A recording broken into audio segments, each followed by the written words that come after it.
নমস্কার, আমি সোমা। আজকে আবার আপনাদের কাছে এসে গেছি কিছু কিছু মানে ফেলে দেওয়া জিনিসকে আবার নতুন করে যেটা তৈরি করা, যেটাকে বলা হয়। এটা আমার কাছে একটা কাঁচ ছিল, ফটো ফ্রেম ছিল। ফটোটা খারাপ হয়ে গেছিল, তাই এটা ফেলে ফেলে দেবো ভাবছিলাম, কিন্তু হঠাৎ মনে পড়লো, মনে হলো যে কেন ফেলবো, এটার কিছু করা যেতে পারে, দেখা যাক। তো আমার কাছে কালো রং ছিল, ব্ল্যাক কালার ছিল, ব্ল্যাক কালার দরজাতে যে দেওয়ার রংগুলো থাকে সেগুলো ছিল। তো সেটা দিয়ে প্রথমে আমি কাঁচটাকে রং করে নিয়েছিলাম। রং করে নিয়ে আমি শুকাতে এটা 2 দিন টাইম লেগেছিল। 2 দিন টাইম লাগার পর তারপরও আমি এটাকে কি করলাম, ফেব্রিক কালার দিয়ে ভাবলাম কিছু একটা ডিজাইন করি।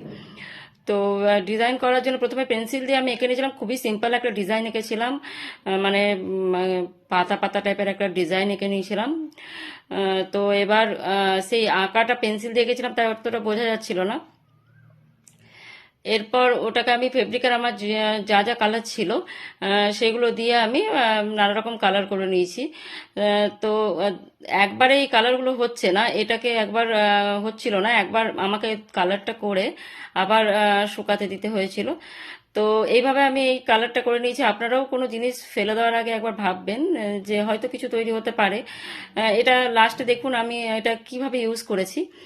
তো এরকম ভাবে কালার, অনেক রকম কালার ছিল, যে যা যা কালার ছিল তাই আমি করে নিয়েছিলাম। এবার ব্ল্যাক কালারের আমি এটাকে আউটলাইন করব। তো এটা এরকমই ভাবে আপনারা আরো ভালো ভালো ডিজাইন করতে পারেন, যেহেতু আমি এটাই করলাম সিম্পলের মধ্যে।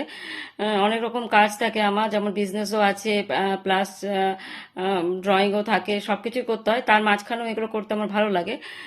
কোনো জিনিস ফেলে দিতে আমার খুব একটা ভালো লাগে না, আমি যতটা পারি এগুলোকে আবার নতুন করে কিছু তৈরি করার চেষ্টা করি।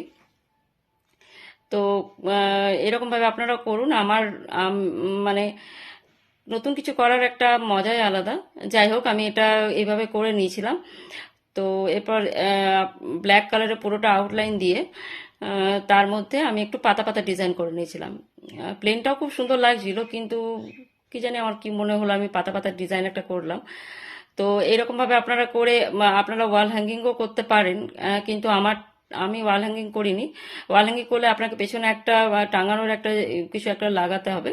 তো আমার কাছে অত টাইম ছিল না এত কিছু করার, আমি ফটাফট কিছু করতে চাইছিলাম, তাই এটা আমি তৈরি করলাম। কাঁচটাকে দেখুন এরকম ভাবে খুব সুন্দর লাগছিল হয়ে যাওয়ার পর, এইভাবে তৈরি করে নিয়েছিলাম। এবার রং করার পর পেছন দিকটা আমি এরকম একটা কাগজ দিয়ে চিটি দিয়েছি, কাগজটায় চিটি দিয়েছি, যেহেতু আমি এটা ডাইনিং স্পেসে ডাইনিং টেবিলে রেখেছিলাম। রাখার পর দেখুন আমি এগুলো বিট নুন বা বিট যা যা আপনার কাছে রাখতে পারেন এরকম ভাবে সাজিয়ে। তো থ্যাংক ইউ ফর ওয়াচিং।